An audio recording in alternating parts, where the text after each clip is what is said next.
Boa tarde a todos, eu sou o Diego Santana, operador do canal no YouTube Conjuntura Política e Econômica. Se inscreva no canal e aperte os sinos para receber as respectivas notificações. Meus amigos e minhas amigas, depois de um debate daquele de ontem, nós vimos até apoiadores do ex-presidiário, contra sua própria vontade, tendo que atacá-lo por saber da repercussão que geraria se mostrassem claramente a sua união ao ex-presidiário de São Bernardo do Campo. E vamos ser sinceros, ele, como sempre, não modifica o discurso que o pobre comia melhor, que o aeroporto parecia rodoviária no tempo dele, que o pobre comprou geladeiras e produtos comuns de classe média. Só que ele se esquece que num período não muito distante, ele falou que a classe média ostenta demais, que não tem necessidade de ter 2 ou 3 televisões, que uma só resolve o problema. Aí eu pergunto a vocês, nesse período não muito distante, o seu discurso desesperador já é público e notório que sua liderança na pesquisa não faz jus à realidade, pois nem no auge de sua carreira política, Lula nunca ganhou em primeiro turno. E eu pergunto para vocês, por que todas as comitivas as quais ele organizou, nenhuma delas foi nos grandes centros urbanos, apenas em local fechado, onde militantes e simpatizantes foram? E mais do que isso, por que razão ele é uma figura que tenta falar que a política está tomada pelo ódio? O ódio que eles chamam significa a aversão ou repúdio a qualquer prática política que saqueia e destrói o desenvolvimento de uma nação. Esse fator, ele leva em consideração ou não? E mais que isso, meus amigos, ele chega a ser cômico, se não fosse trágico, com sua verdadeira cortina de fumaça, quando ele tenta de alguma forma dizer que a justiça que julgou seus atos era totalmente insuspeita e que era suspeita na realidade e que não tinha qualquer validade e que ele havia sido preso injustamente. Se ele foi beneficiado da impunidade, é porque o sistema político montado nesse país, com o passar de décadas, somada à defasagem das leis, e esse sistema monárquico na era do presidencialismo, não é culpa nossa, mas sim de governos socialistas e também de governos que deturparam a nação com maquiagens políticas, dando a impressão de crescimento, quando na verdade não se passava de meras falácias ou maquiagens. O crescimento econômico era maquiado, a inflação era maquiada, e mais que isso, eles falam tanto que tudo do nosso presidente é eleitoreiro.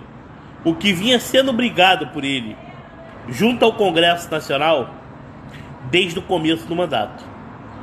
E os efeitos do crescimento do Brasil já em 2019 foi maior do que esperava o mercado, devido ao fato de que grandes cortes foram feitos para dar início à construção de uma nova era, que hoje o Brasil brota de forma diferenciada para colher os frutos de uma semente plantada para o futuro de uma nação que se desenvolve. Uma nação que terá o capital externo somente como seu sócio, e não apenas sua finalidade de exploração, onde hoje, mediante ao comportamento econômico que o Brasil teve diante da pandemia, diante da guerra, mostra que está buscando o seu maior interesse, a soberania nacional, a defesa dos interesses comerciais, de ter superávit como com todas as outras nações do mundo e se tornar a referência não só da América Latina, como de todos os continentes, porque o Brasil é um país que obtém grandes recursos, é o maior produtor de alimentos. O agronegócio é muitas das vezes uma forma de surfarem na onda para tentar dizer que pessoas estão passando fome. É o mesmo discurso de Felipe Dávila, ex-PSDB. Felipe Dávila, não adianta você esconder a sua real identidade, porque a sua ligação com o seu FHC e seu Geraldo Alckmin, todo mundo sabe. E outra coisa, o ex-presidiário de São Bernardo do Campo utilizou do período da alta das commodities, aumentando a exportação sem mover uma grande palha, enquanto o atual governo abriu as portas para os empreendedores conseguirem cultivar sua semente, comprou mais fertilizantes e, acima de tudo, vem mostrando a importância da conclusão de grandes obras que são de cunho fundamental para diversificar a produção agrícola. É por isso que a agricultura, que é a parte abundante desse país, que esteve parada durante boa parte dos governos do PT, por aumento de tributos, da burocracia, até mesmo para atender interesses da China e de outros países aliados do governo do PT. Inclusive, ontem, o ex-presidiário falou sobre a questão de leiloar créditos de carbono, como Simone Tebet também. Ou seja, seria um recado à nação brasileira de querer entregar a nossa Amazônia para os franceses, que tanto têm interesse nas riquezas que tem lá presente e jamais com a preservação ambiental. E além de tudo, quem é o ex-presidiário para falar em desmatamento, para cultivar áreas de produção, se ele fez isso durante seu governo e distribuiu terras para o MST? Meus amigos, mas pergunta se o MST mexeu nas terras do Jader Barbalho.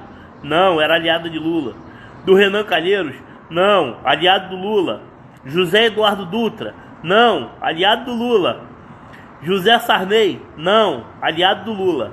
Ou seja, a pobreza, o mapa da fome, existiu em todos os aspectos do governo petista, em todas as circunstâncias e em todas as modalidades. Ele fala que reduziu, o que não é verdade. Apenas tornou o povo mais dependente dessa falta de políticas públicas, atrasando obras do PAC e deixando o IDH do Brasil cada vez mais baixo. Porque uma vez que existe a extrema miséria, a pessoa pode até se cadastrar nos programas sociais de transferência de renda, como foi o caso do Bolsa Família, onde ele colocava como vínculo empregatício. Hoje você tem um Auxílio Brasil, que começou com R$400 e aumentou para 600. E que uma vez que se arruma um emprego, a pessoa não perde o benefício. E que será mantido dentro do teto orçamentário de 2023, com a vitória à reeleição de Jair Bolsonaro. E mais que isso, não é para ser algo vitalício, mas acima de tudo, para resolver problemas imediatos, visando reduzir a fome, mas também, junto ao Auxílio Brasil, vem os interesses de investir na base do ensino para recuperar a moralidade da qualidade no que se refere à profissionalização e à capacitação dos futuros profissionais. Pois educação não é o que nós vemos hoje. Educação é igual a instrução e seriedade para que essa criança de hoje seja um grande adulto de amanhã, buscando oferecer no período da tarde para essas crianças atividades que sejam treinamentos para as profissões do futuro e para que desde o primeiro momento a pessoa busque o que ela se identifica e não querer colocar ideologia de gênero dizendo que a criança desde pequena precisa saber do que deseja sexualmente. O futuro está na profissionalização. Por isso, é preciso resgatar o ensino técnico e expandir a qualidade nas universidades federais e despetizar, como bem diz o nosso presidente, o aparelhamento dos diretórios acadêmicos e também das grandes reitorias que foram aparelhados pelo senhor Fernando Haddad e pelo senhor Tarso Genro, que teve um desempenho tão maravilhoso, como eles dizem na educação, somente na propaganda deles.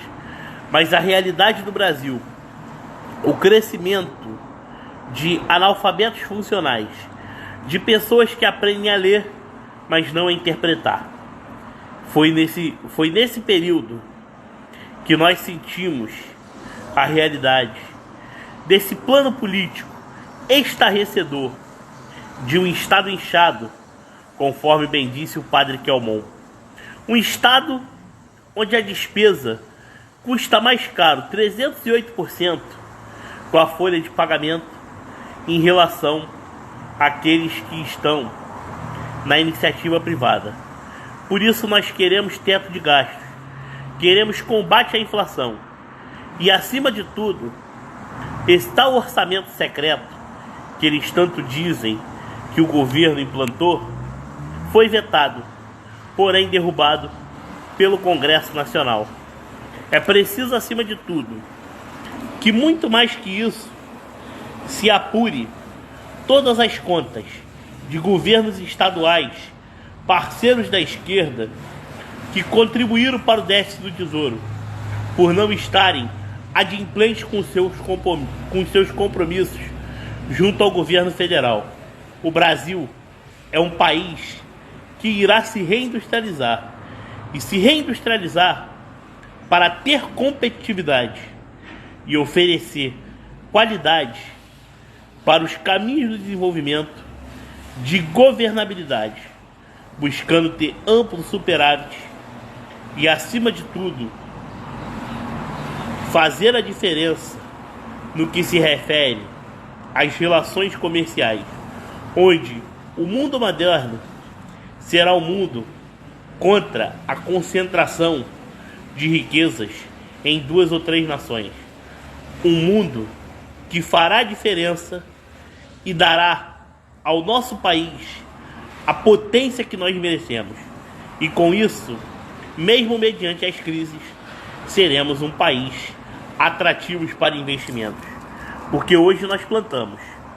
E, acima de tudo, pelas nossas próprias pernas, estamos crescendo pelo reformismo, pelos juros estáveis e pelas metas que gerem os rumos que são o esboço de um real plano nacional de desenvolvimento econômico e social. Um grande abraço a todos. Para presidente, vote 22, vote Jair Bolsonaro, conservadorismo liberal, Brasil acima de tudo, Deus acima de todos. Um abraço.